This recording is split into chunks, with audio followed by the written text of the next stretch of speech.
Welcome to the Life Success and Legacy Podcast. We're glad you're here, and we hope you enjoy the episode.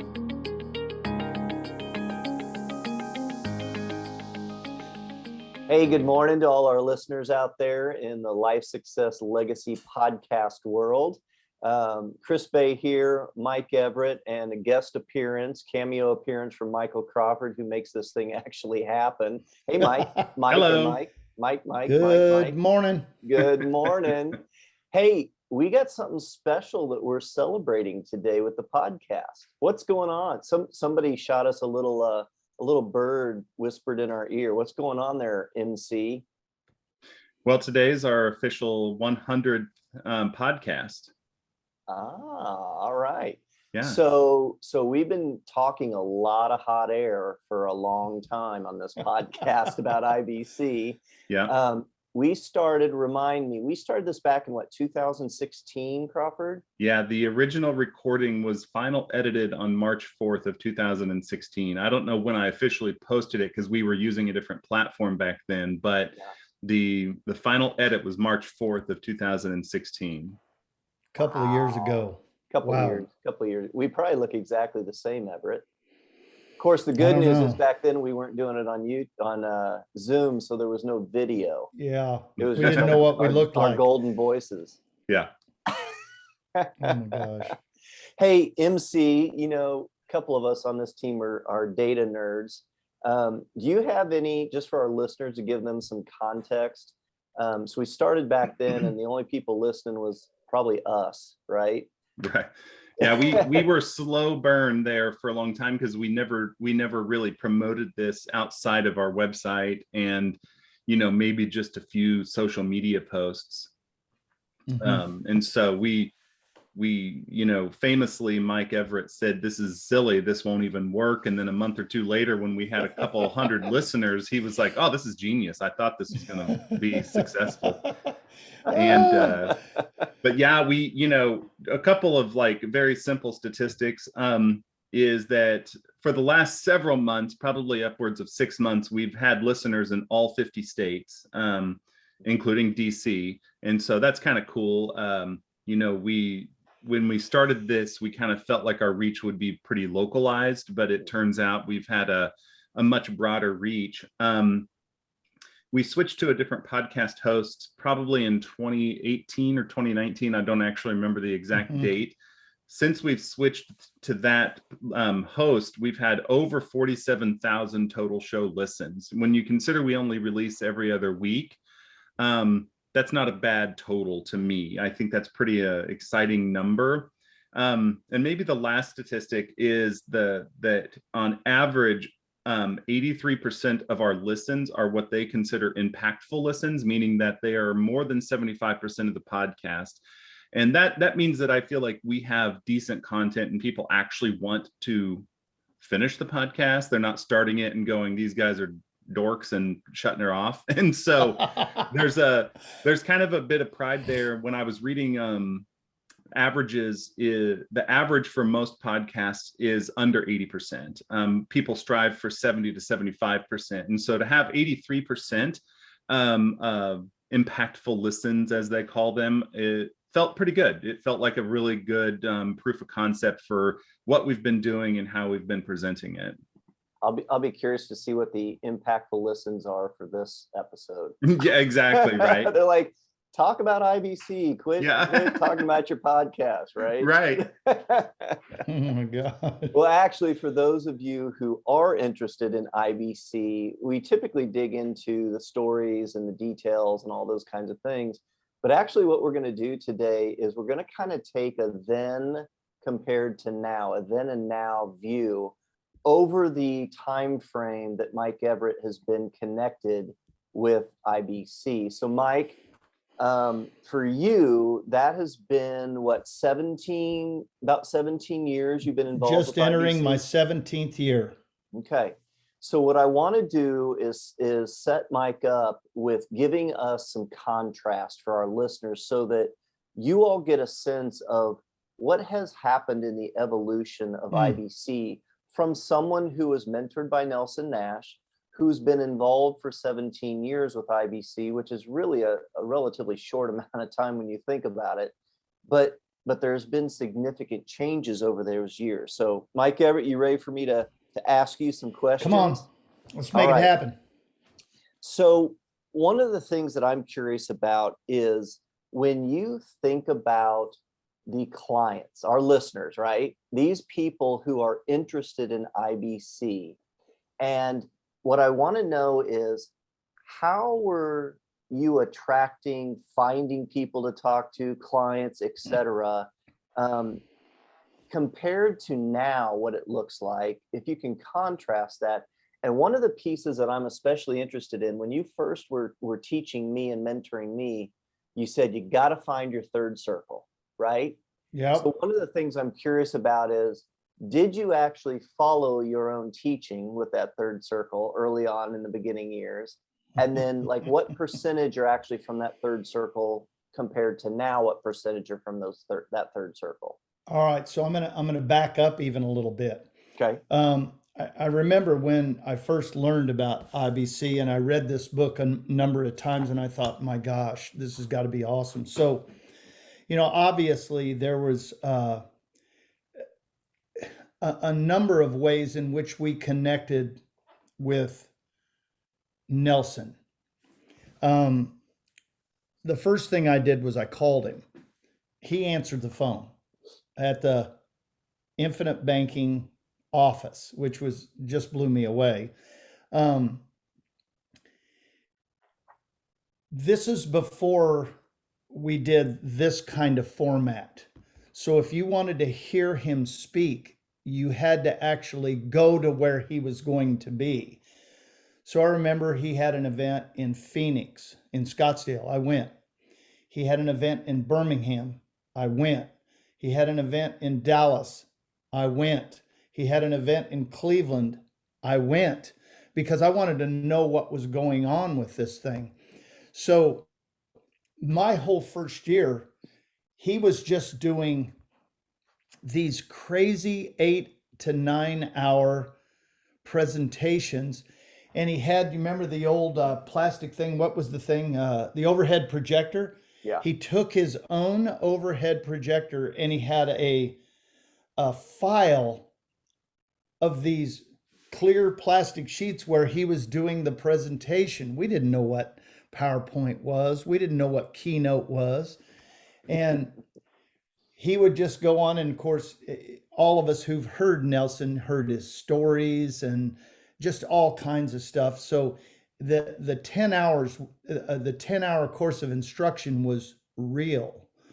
Most of it was taking these plastic overhead sheets off and on the thing, and then we'd have coffee breaks. Nelson loved coffee. And then all of a sudden, it was about in the middle of my second year, we had our first think tank. And they actually called them think tanks back then. 42 people showed up. 42. And this was the group of people who were interested in learning and then teaching IBC. I thought, wow, this is not very many people. So I'm going, how in the world are we going to take this message of infinite banking to our communities, to the states, to the world, so to speak? So being an overexcited guy to start, you wonder how I attracted people. I had just left a previous employment, and I had a 3-year non-compete. I couldn't call my customers, but if they called me, that was a good thing. But I remember, when you're learning about IBC and you don't know really anything about it, your conversation is a little convoluted. You're kind of a little nervous. You don't understand really what it's all about, but yet you're continuing to read this book. You're continuing to learn. Well, one of the things that we always talked about was we had 3 circles of influence. We had our inner circle, which was our family and friends. These are people who know you, they love you, they care about you, they know everything about you, and they have an opinion about you. Then you have your second circle, which is your church friends, your recreation friends, people you see and they, you work with them, you kind of know them, but do they really know you? And then you have your outside circle of people who don't know anything about you. Now, in all reality, which circle do most people start with?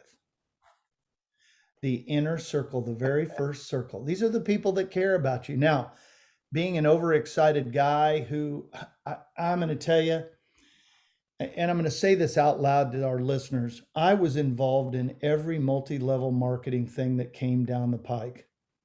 And so all of a sudden I learn about something like infinite banking and I get completely jacked up. I am excited doing cartwheels, I'm doing handstands, and I'm telling everybody I know in that inner circle. And I'm going to just tell you, they all thought I'd lost my mind.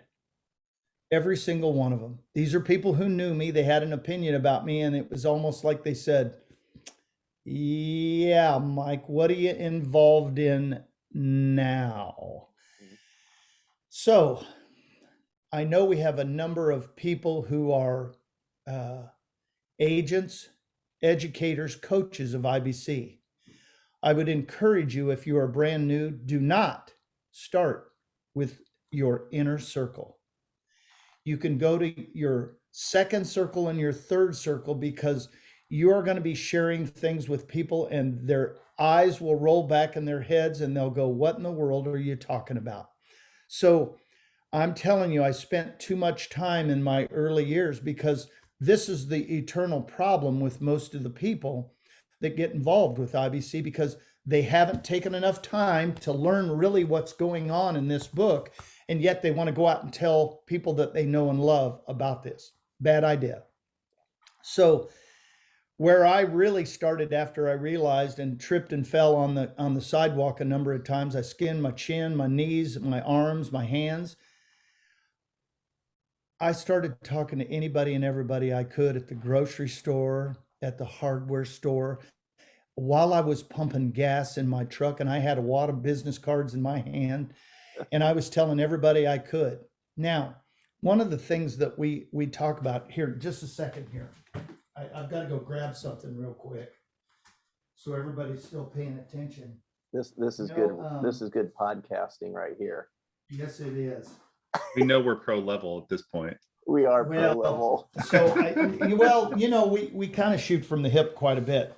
So with every book that people buy, we give them a letter. And basically the letter is, hey, we want you to read the book twice. The first time, blow through it. Don't think, because if you're trying to think, you're going to get lost and you're going to try to figure it out.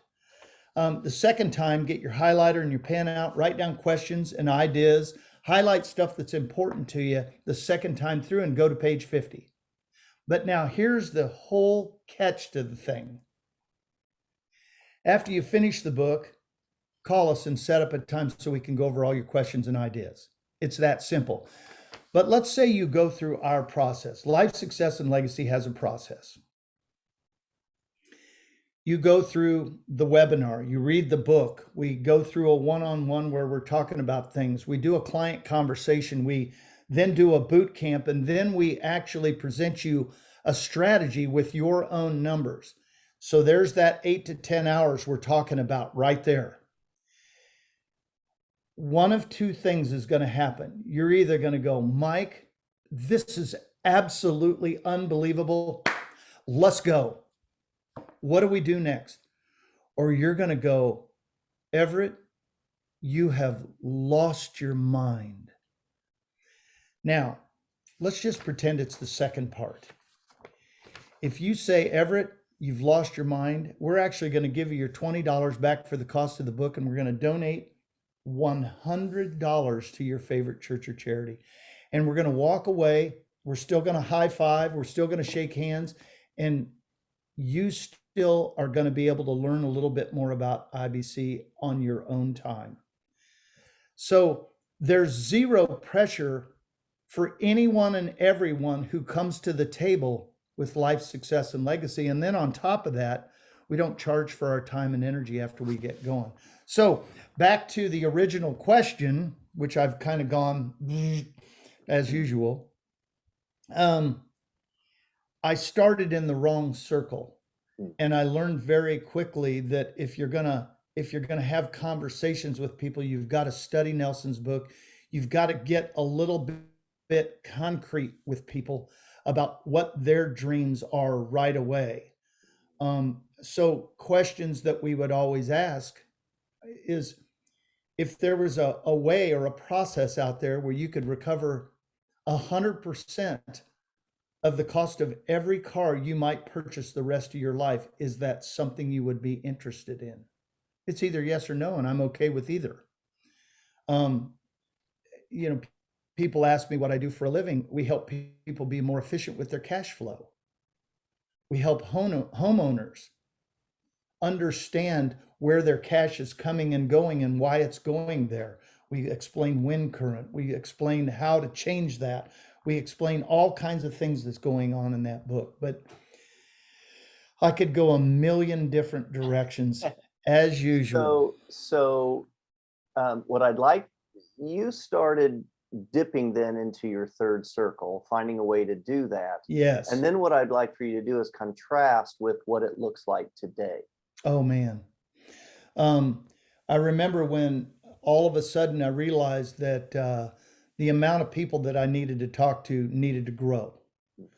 So I started looking into association meetings in Kansas, in Missouri, in Iowa, and Nebraska.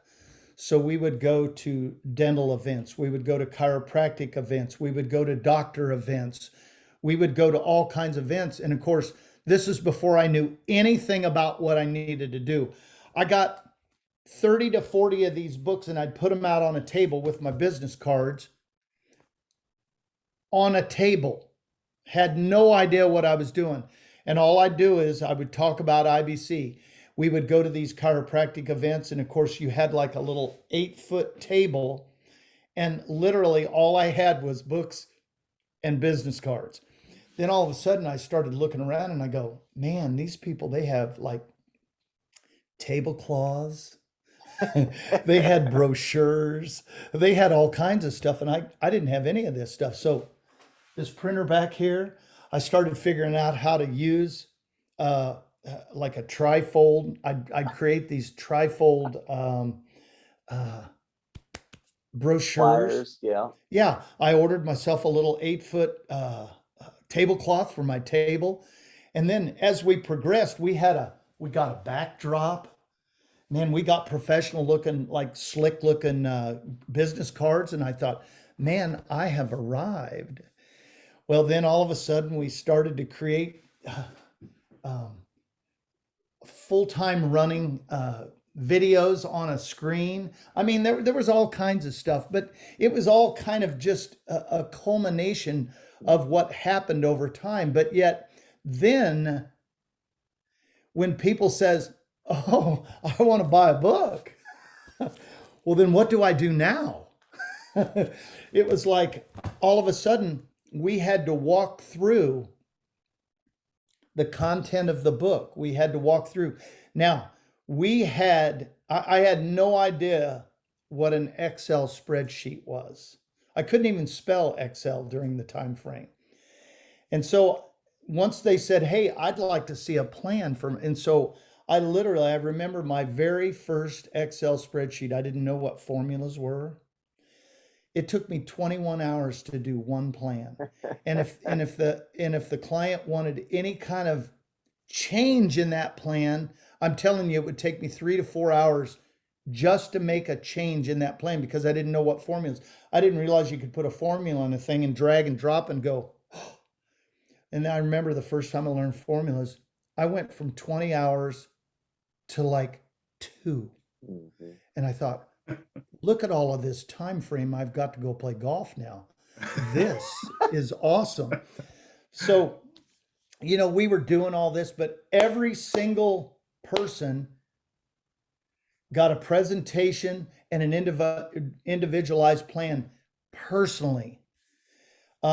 It was a major league time commitment, but yet we wanted people to know that we were learning right along with them. We were learning what we were doing. So in the midst of all of this, year 2, year 3, year 4 happened. All of a sudden, the think tanks grew from 42 people to where by the time we got to year 7, 8, 9, there were 300 to 400 people showing up to learn from Nelson Nash. Yeah. So it began to grow very, very quickly. But in the midst of that, I learned that there needed to be a better option than an Excel spreadsheet, because that's all everybody knew was an Excel spreadsheet. I remember when I presented my very first spreadsheet at the think tank, this would have been probably 07 or 08. It was unbelievable. I had people coming up to talk to me. I didn't still know what I was doing, but all of a sudden I became an authority on IBC because I did a spreadsheet. It was the very first one that anybody had ever done with IBC. And I remember turning the wind current, right? Oh, it was all about getting rid of credit card debt and auto debt and home equity line of credit debt and student loan debt and even the mortgage. Mm-hmm. My first one I did, we got rid of the mortgage in 5.5, 6 years, just by changing who got those payments. And it was like, wow, everybody in the world should be doing this. But yet that's not what the schools are teaching. That's not what you're learning in high school. That's not what the financial institutions are teaching. They're teaching old school financial stuff. Put money in your 401k and you just struggle the rest of your life. So it was way, way, way too exciting. And anybody who is listening to these podcasts, and you two included, by the way, know that this 66-year-old guy is still fired up, excited about this stuff. Man, I love it. I can't believe we get to do this. So contrast that now to what it looks like now in terms of, it used to be you going out and talking to people at gas stations, grocery stores, and then you evolved to going to events in different states, continuing education, talking at your 8-foot table, those kinds of things. Now, how do clients become a part of LSL? Well, it's amazing. We don't do these events anymore. And Crawford, he referenced this a little bit. We started doing these podcasts, and I'll say this over and over and over. I remember when Mike mentioned we ought to start doing these podcasts, and I said, Mike, these are so dumb. We should not do these podcasts. And then over the next 30 days, we put our first 3 podcasts on there, and we had like 30 to 40 people actually listen to them. And we got like 3 or 4 clients out of this. And then I remember our next team meeting, we go, I looked at Crawford, I go, weren't these podcasts a great idea? Yeah. So we have these podcasts now, and obviously this is number 100, which, hey, thank you, Mike Crawford. Yes. We've put together something that is super special in this, to where people get a chance to really know us. They get a chance to hear us. Now they get a chance to see us. And people will call us out of the clear blue sky and say, hey, I listened to podcast number boom, boom, boom, whatever it is, and I want to know more. Well, then we talk about the book, we talk about our webinar, we talk about having a phone conversation, a client dream conversation, we talk about the boot camps, and we talk about presenting a strategy. But in the midst of all of that, we don't do Excel spreadsheets anymore. Mike Crawford has a great friend who is now a part, kind of a silent partner behind the scenes, Casey Morford, who helped us create our own software package out of what was going on in this head and this heart and create a situation. But yet you two were heavily involved in this whole process. It's not just me anymore. It's a team. And I remember, Chris, when you came on board, I told you, hey, buddy, here's what's going to happen. I remember it clearly. 18 months from now, here's what I'm going to do is I'm going to set you up on the side of the nest. I'm going to tell you to flap your wings and I'm going to shove you out of the nest and you're going to go do your own thing. And I remember we got about probably 13, 14, 15 months into this thing and you said, hey, would you be open to maybe building an organization or a team? And I'm going, no.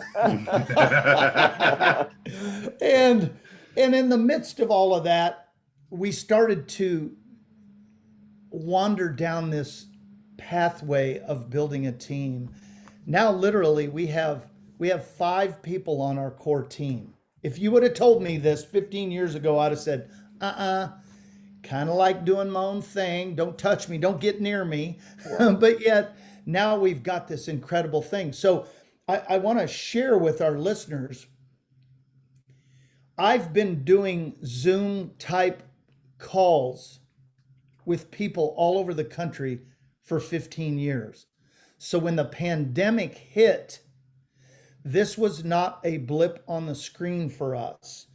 It was actually an add-on to where people could actually access us this quick. Whereas there was a lot of people that were still doing this in a different format that made it very difficult to transition. So this kind of thing that's going on for us was really just it was kind of a miracle in the making, so to speak. And it's been so fun because, with Mike Crawford behind the scenes, we've created this thing to where now look at how clear all of our cameras are. You remember when we first used to do it, we'd go like this, we go, oh, I can't see you. I mean, it was just crazy. So there has been just a wonderful transition of our website has been created. People can go and find all kinds of great resources on our website, lifesuccesslegacy.com. Go there, have fun. We send people to infinitebanking.org. Go there, have fun. There's all kinds of stuff, but yet through these resources and through your own self-learning, you can get yourself up to speed. But yet in Nelson's book, in Nelson's seminars, he would always say, you really need a coach. Yeah. And that's what we are. We're infinite banking coaches. We're infinite banking educators. We're teachers. And I say this in my webinars all the time. We are an educational organization. We take it seriously. In fact, if people don't want to go through the education, chances are they're not going to work with us, and we're okay with that. But you have some self-starters out there that want to do all of this pre-learning. Go, have fun. And when you want to get down in the weeds, that is us. We want to get in the weeds with you. We want to start itching and carrying on because we're down in the weeds with you. We love it. Mike, you mentioned up the clients who are now coming to us with all this information because there's so much information out there. If anybody just does a Google search of infinite banking concept, there's so much information available to people. Can you give us a picture of what that looked like, your typical client who you would engage with about IBC back in the day, and how many people actually had heard about IBC and came to you or found you to talk about it compared to now? Oh my goodness. Well, in the early days, nobody knew anything about IBC. Nobody. In fact, I'm just going to tell you, the newbie agents back 17 years ago didn't completely understand IBC. So we were learning and we were teaching all at the same time. So there wasn't quite the information out there. But Nelson used to, during his seminar, he'd tell us all the time that he tried to take this to the business world. He tried to take it to the education world, and he got rejected. And so this is why he came to life insurance agents, because these were the people that were willing to take this to the masses. And we always talk about the 10%, but that's another conversation. People needed full on hand holding in the early days. They didn't know anything about it. They wanted us to literally walk them from page 1 to page 92 in Nelson's book. They wanted to know everything about it. We help people do that even still today. It's They have amazing access when to so much information now where people are coming in and saying, this is what I've done, this is what I know, this is what I want, even.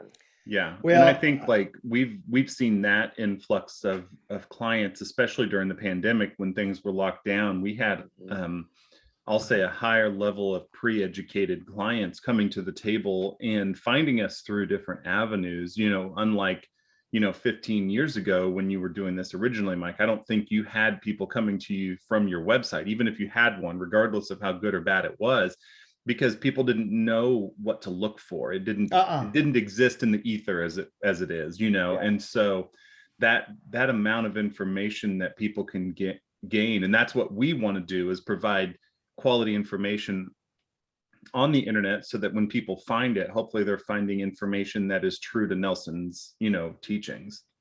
Well, and one of the things that I talk about in the webinar, that IBC is safe. It's just a financial alternative. And if you think about, I've been through this longer than you guys because I'm older, the highs and lows of the market, the highs and lows of the financial, just our landscape of what has gone on. And, 17 years ago in 2005, things were booming. There was absolutely no reason for anybody to think of any kind of financial alternative. But then 2008 happened. Chris, you've talked about this. Some of the teachers were getting ready to retire, and all of a sudden their 401ks, their 403bs cut in half, and they couldn't retire. Right. So all of a sudden people go, there's got to be a different thing. There's got to be a different way to navigate what's going on in our crazy world. And of course, what's happened since 2008?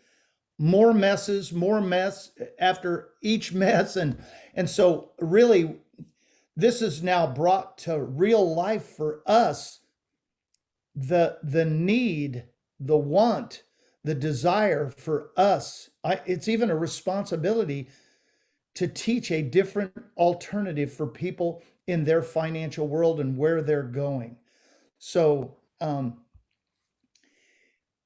we teach freedom, we give hope, but yet we're going to share truths with people that almost 100% of the financial representatives out there will not share. But yet it's about relationships. So we get to know our clients. We want to know our clients. We want to know where they are and where they're going. We want to know their hopes, their dreams, their goals, but we also want to know, what are they afraid of?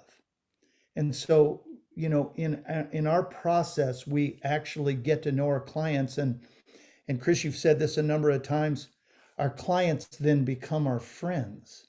Because we know about them, we know about their families, we know where they're going, we know how they're going to get there, and IBC just happens to be an avenue.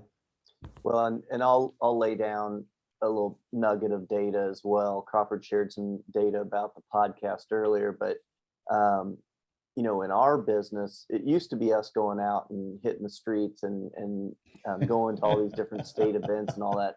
But actually now about 75% of our new business comes from existing clients expanding their system or referrals from our existing clients. And then you throw in the folks who come to us from the podcast.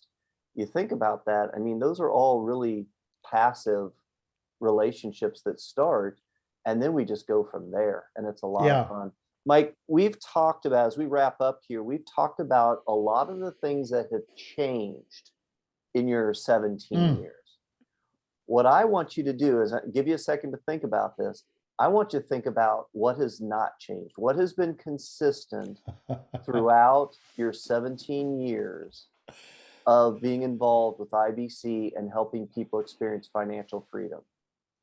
What has been the consistent thread all the way through?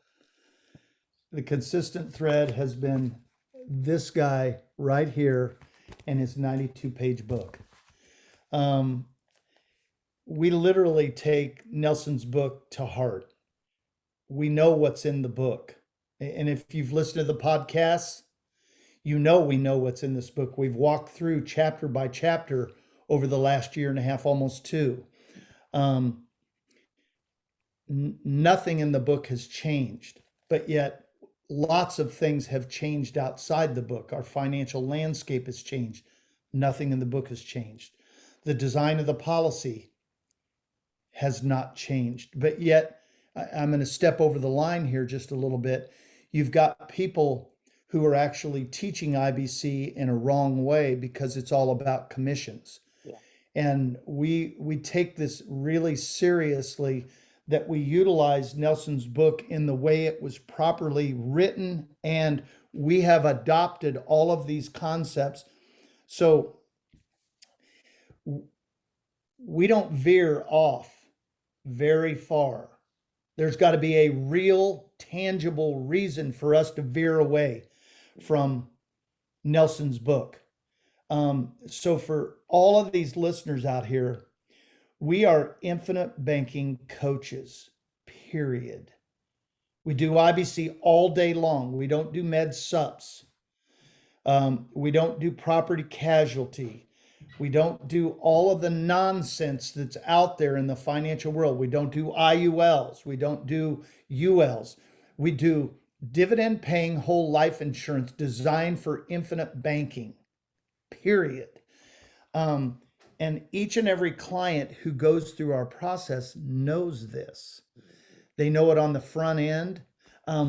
Gosh, I'm sorry about this, but I'm going to read the first sentence in the book. Becoming Your Own Banker, the Infinite Banking Concept, is a text for a 10-hour course of instruction about the power of dividend paying whole life insurance. So Nelson says this in the very first sentence in the book. We tell all of our clients this is about whole life insurance, but there's so much negative nonsense out there about whole life insurance because people don't understand the power of whole life insurance. So I say this all the time. I even say this to people at the gas station. I'm a life insurance guy, but if I had to ask you right now what was more important, cash or life insurance, what would you tell me? Probably cash. So what if you could have both in ample supply? So we probably take this seriously, but we have fun along the way. We have a ton of fun along the way. Mike, what do you think, if Nelson was still with us today, contrasting 17 years ago to 2022, what do you think Nelson would think or say about IBC and what he would be observing? Well, I'll jump on the negative side real quick. Mm-hmm. The people who are trying to mess with the design of the policy.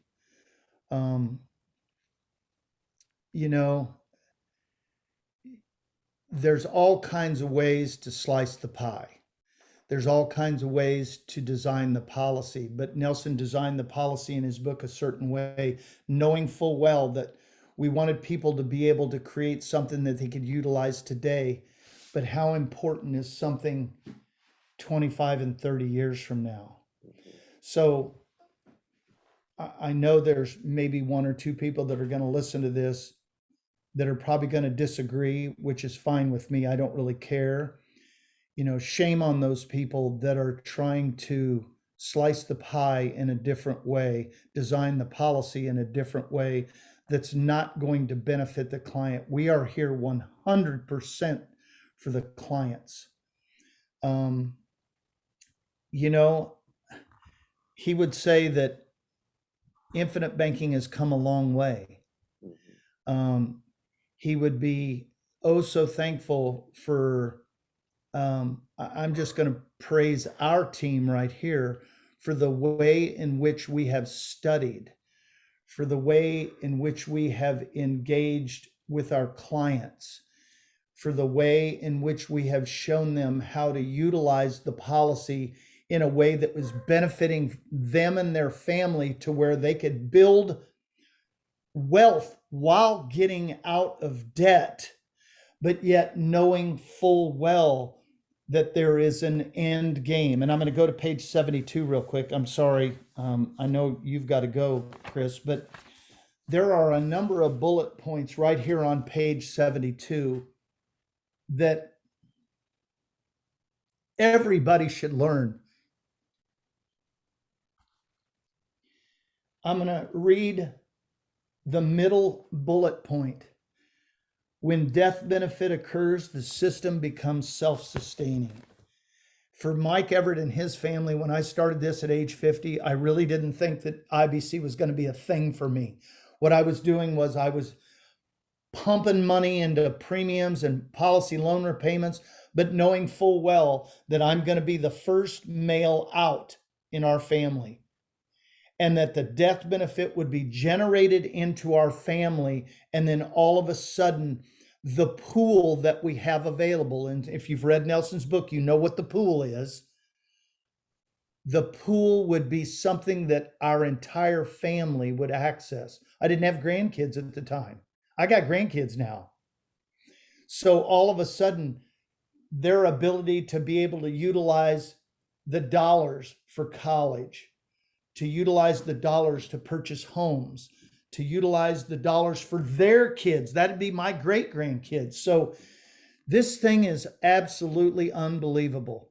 And so there are things that have changed, but there's a whole lot that has not changed. And I'll be honest with you, I still can't believe this is what I get to do for a living. Yeah, Pretty incredible. we're all blessed to be a part of this. And the source, Nelson Nash, we're always grateful for Nelson, his teaching, his book, etc.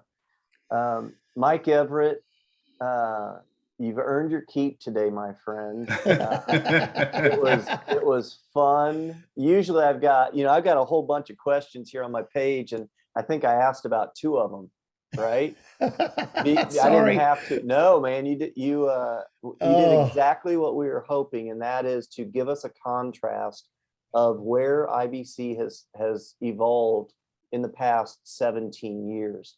So I want to thank you for that and appreciate that. I also want to say to Mike Crawford how fun it's been working with both of you over the years and being a part of this, and then also our extended LSL family who don't get involved that much with the podcast. Shelley Forbes and Mike Kwong, also really integral parts to this team and the way that we support our clients and that our clients get to experience such great success. In the spirit of celebrating our 100th episode, Mike Crawford, I feel like we should give away a gift or something. You got any ideas? Yeah, I think we've made a milestone by getting to 100 episodes and having the support from listeners and clients and colleagues alike all across the country and in Canada. Canada. I didn't even include those folks in our statistics, to be honest. But the thought that came to mind for us was how about the first 3 people that comment on any platform total, so the first 3 total between all platforms, get a t-shirt and a pick of a book from our web store. So for those of you interested in something like that, shoot us a comment on any of the platforms, and the first 3 folks to do so on any of those platforms will receive a t-shirt and the choice of their own book. What's that t-shirt look like, Mike Crawford? The books would be Becoming Your Own Banker, The Case for IBC, and the one that Chris has written, Family Banking with Purpose. We've got some new books we're going to be adding here in the not too distant future. Actually, Mike Kwong has been working on a really great book, and it's it's something that originally started, he was writing it as kind of a blueprint for his daughter, Jackie, to follow in her life, but then expanded from there. It's really cool. He really does a fantastic, he's a teacher, you know, he does a great job of teaching and taking people through a financial process and explaining how it works. And then a good friend of ours, a fellow colleague up in Canada, Winnie Lau, and her daughter have been writing a really amazing book that is actually, we get this question a lot. Okay, great. How do we teach our kids? Well, Winnie has taken on that challenge. And she started teaching financial literacy to her daughter when she was young. And she's now, I don't know, 21, 22, 23, and fully independent, financially savvy, confident in her financial literacy. And so that's not out yet, but we're hoping to get both of those books available on our store. I think those will be good resources for our clients and our listeners. Absolutely. Yeah. Well, Mike and Mike and Shelley, the whole team, and to all of our listeners, thanks for celebrating this 100th episode of the Life Success Legacy podcast.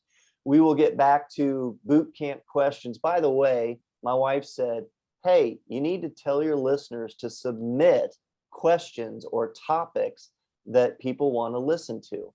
So if you're listening to us and you've got something you'd love to hear about, please in the comments, shoot us an email, go to our website, contact us. There's lots of ways to contact us. Do not hesitate. If there's something you want to hear about, let us know. We will talk about it. Yep. Okay. Again, thank you for joining us. Check us out at the lifesuccesslegacy.com website, and we'll look forward to our next episode.